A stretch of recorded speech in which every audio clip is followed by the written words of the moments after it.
Budget cuts in Rhode Island are directly impacting a state program that helps people living with HIV and AIDS. Eyewitness News reporter Alexandra Leslie spoke with the program's manager. She joins us now from the control room with the details that are new tonight.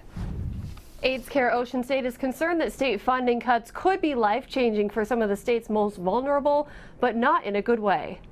Budget cuts are nothing new, but a sweeping cut from the state in January has AIDS Care Ocean State concerned it's too much at once. The primarily grant-funded agency provides housing, case management, and medical care to those with or at risk for HIV. These cuts came very unexpectedly, with very little notice to us about how we could make up that funding. The agency says a loss of about $840,000 already went into effect. Out of 6 key staff positions, 2 are cut and 1 went from full-time to part-time. It also meant cutting about 65 units in the Coexist housing program down to 38. We are talking about people's lives.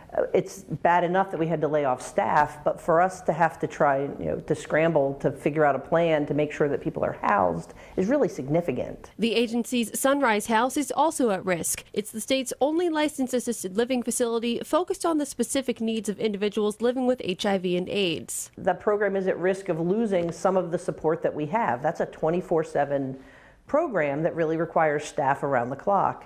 Another $219,000 will be cut July 1st.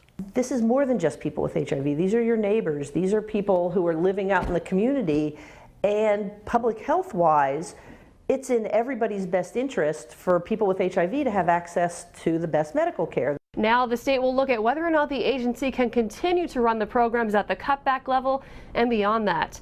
I'm Alexandra Leslie, Eyewitness News.